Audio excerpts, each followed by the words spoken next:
Hello, good morning guys! Nandito po tayo ngayon sa highway. Pupunta po ako ngayon sa aking kaibigan o customer na din.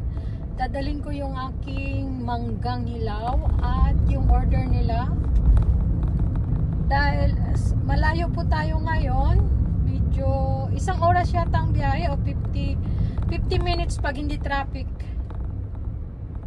So, ang pangalan ng lugar ay pupunta po tayo ngayon sa Kuga City. Kuga. Dito galing sa amin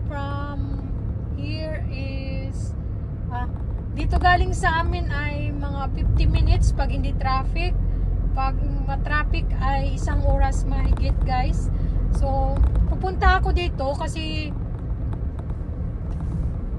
nabuboard ako sa bahay at ayun, yung stress out ko na din, guys. Pangtanggal stress, tingin drive kaya ayun, nilibre ko ng gasolinday, libre ko sila. At least nakalabas ako ng bahay, guys. Nakalabas ako ng bahay at lagi na lang sa bahay kasi ako. Kailangan ko din mag-refresh. Kahapon, sobrang busy tayo sa ating munting tindahan. Maraming salamat sa mga bumibili sa akin, sumusuporta sa aking maliit na business. Maraming salamat talaga sa inyong lahat.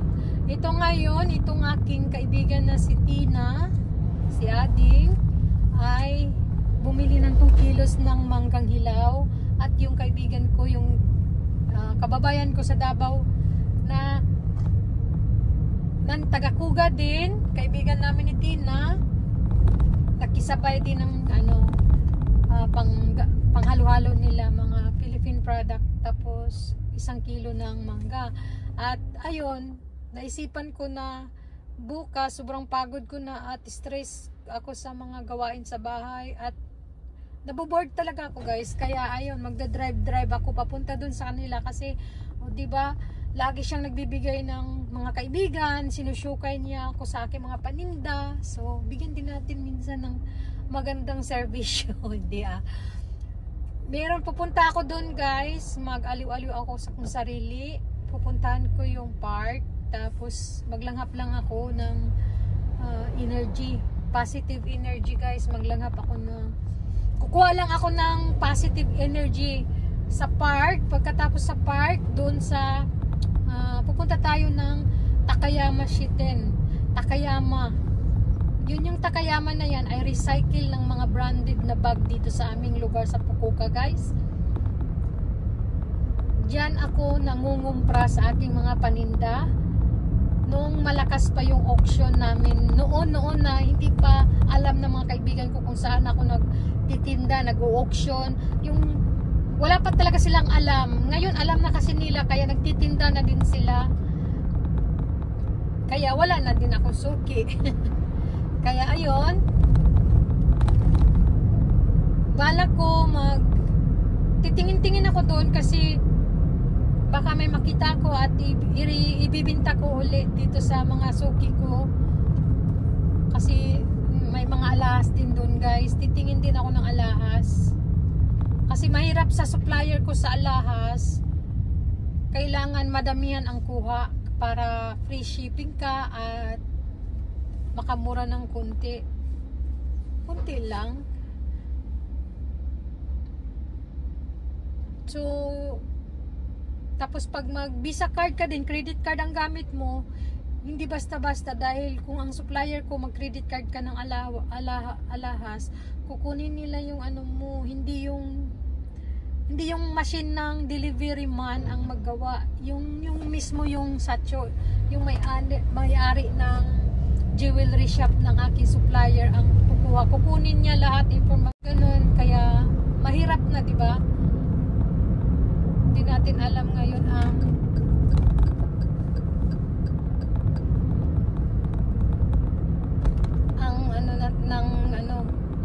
lakarin ng mga online dyan, guys. At mga privacy natin ibibigay ng sa tao. Kaya ayan, pag-isapan ko baka may gustuhan ako at bibili din ako ng sing-sing guys, kasi yung gusto ko mag-sing-sing. Titingin ako dun kung may magustuhan ako, bibili ako sa paninda at sa aking sarili, at bibili ako ng mga branded na bags sana. Ewan ko lang kung meron pa para sa paninda guys ha.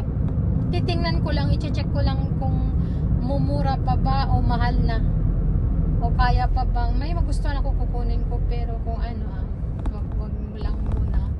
Ganun ang gagawin ko guys.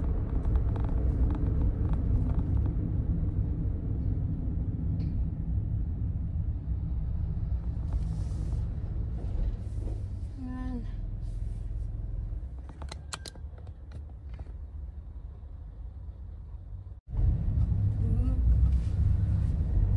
So pupunta tayo ng Takayama, yung recycle shop, malaking recycle shop dito sa aming lugar sa Fukuoka guys. Pupunta tayo doon, magtingin-tingin tayo after natin mag-deliver sa ating paninda. Baka may makuha ako doon paninda din doon sa mga branded na mga bags at jewelry, kasi ang daming naghahanap ng jewelry. Wala naman akong masyadong puhunan guys, kasi nasa tao lahat nagpaikot. So mas maganda doon, ang gagamitin ko ay credit card. Kasi pag sa supplier ko sa gold, ang gagamitin ko credit card, kukunin niya yung privacy ko lahat-lahat. Iba yung sistema ng paggamit ng card nila.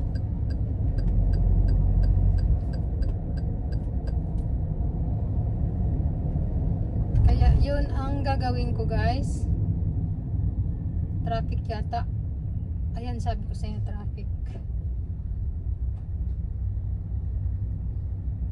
Medyo traffic siya guys. Mamaya ulit tayo kasi paubusan tayo ng battery at haba yung ating oras ng pagbablog nito.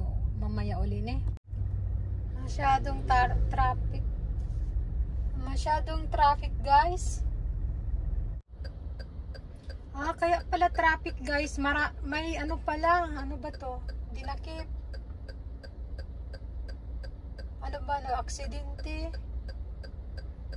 Hindi pa lang natin alam.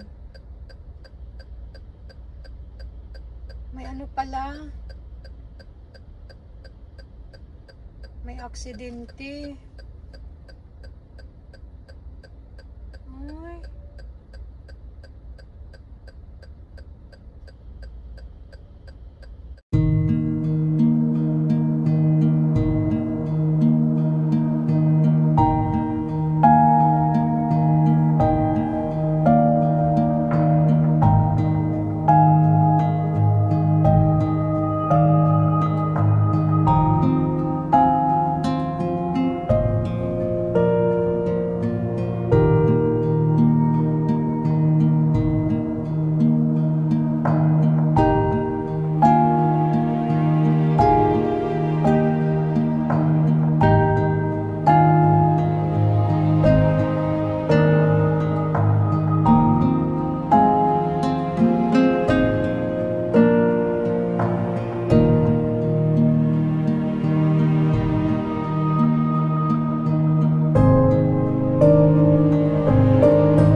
dito nga. Oh,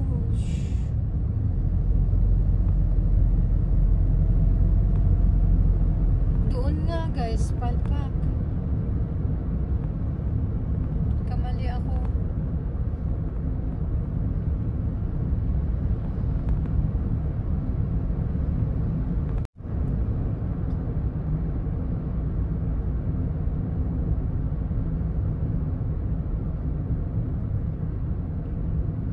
Balik tayo doon.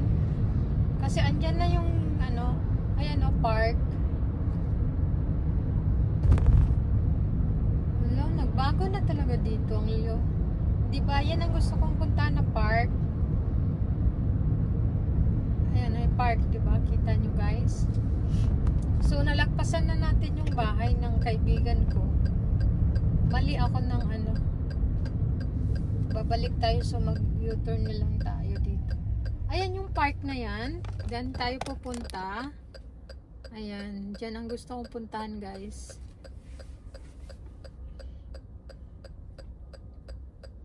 Maglakad-lakad lang saglit. Pang-refresh, maglanghap ng positive vibes. Ayan, dito. Green Park. Yan ang Green Park.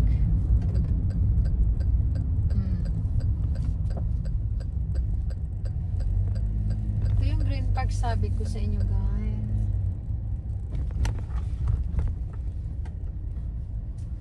Ano to?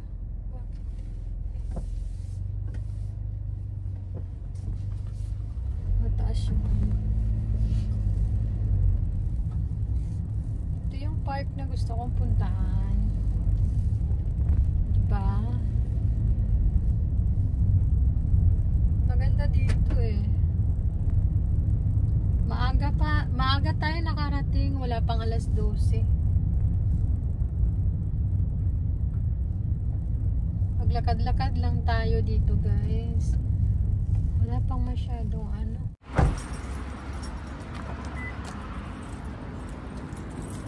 Ayan. Maglakad-lakad tayo guys.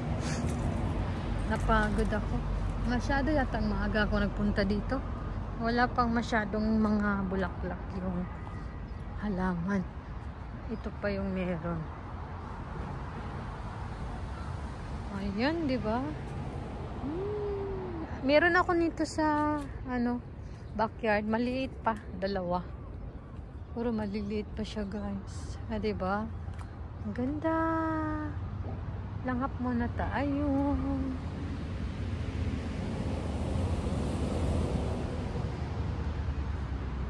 Wala pa oh. Hindi pa sila nag-ano. Hindi. Ayan. Ayan. Wala pa daw yung aking suki. Nag-work pa. So break time pa kami magkikita. Ayan oh. Maganda din yan. Mga alas 12 daw. Wow. Diba? Yan ang pinuntahan ko dito. Langhap tayo. Maraming tao dito pag summer. Malamig pa ngayon.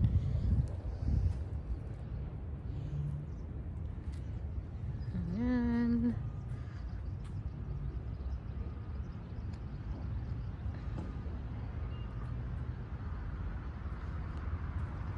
Ganda guys.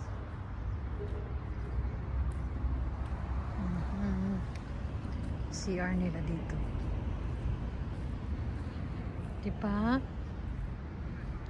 Daming magpipiknik dito eh. Mag-barbecue. Maganda pag may ganito ka sa Pinas. Ano? Ayan oh. Ganda diba? Parang uulan yata guys. Makulimlim. Hindi maganda yung panahon ngayon. Ayan, tingnan nyo guys. Lumabas lang ako ng bahay. Nag-drive ako ng 1 oras mahigit. Nagbago na naman yung boses ko at iba na naman yung pakiramdam ko. Wala na talaga itong katawan ko guys. Ganda to pag summer. Dito may tubig. Ayan o. Diba? Ayan, walang tubig siya ngayon. Hanggang doon yan, guys. Wala siyang tubig ngayon. So, akyat tayo.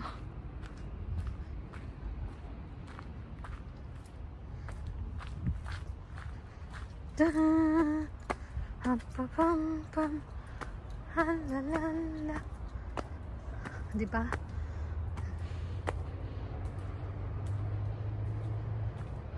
Ganda.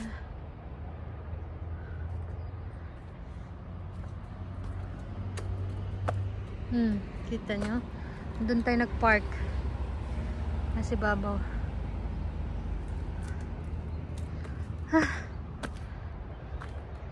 Dito kami mga maliit pa yung mga anak namin. Dito kami nandito yung marami akong kaibigan dito, guys. Ayan, nag-order. Ayan, ang sasakyan ko. Kulay puti. Hindi na pula. Ayan yung buong. Diba? Doon yung amin. Dito yung pupunta natin, yung pupunta na recycle shop. Dito yung pupunta dyan. Wala pang mga halaman, guys. So, dito tayo.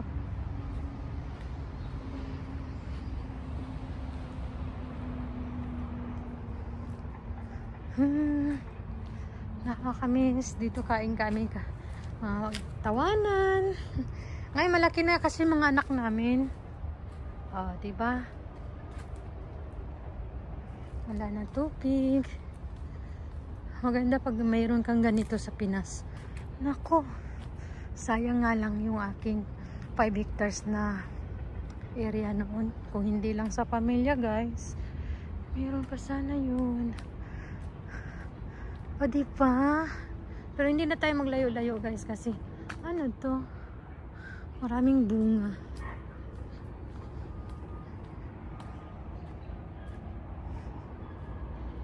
Diba?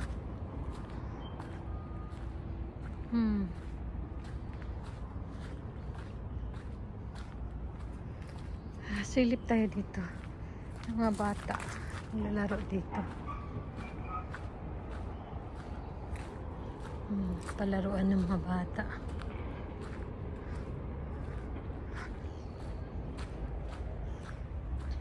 Saglit lang tayo dito kasi wala akong jacket na dala, malamig.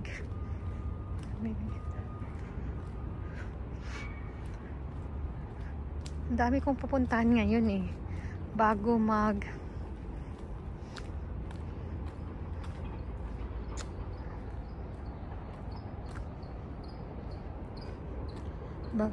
alas 5. Bago mag alas 5 uwi na tayo sa bahay ko.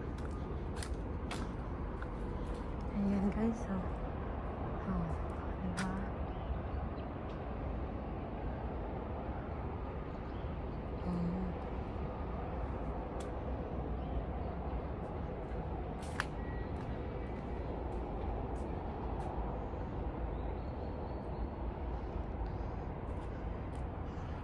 Meron din doon mayroon din mga palaruan dun sa bata. Kaso hindi na tayo pupunta doon. Kasi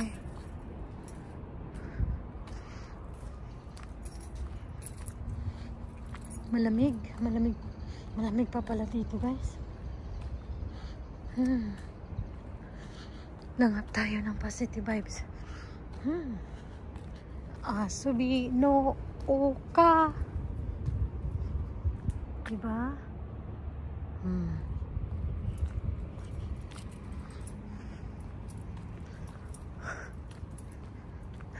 Tara.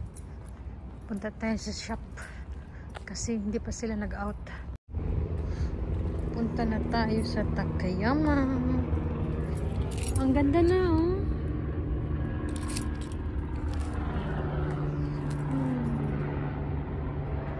Hindi ko nakapapakita sa inyo dun sa kabila kasi maubusan tayo ng oras at medyo malamig talaga, guys. Wala. Pag matanda na siguro, ganito na siguro, guys. So, punta tayo sa recycle shop na aking mga dami Lagi kong binibila ng paninda noon na may auction pa tayo guys. Sa auction may ice cream, oh.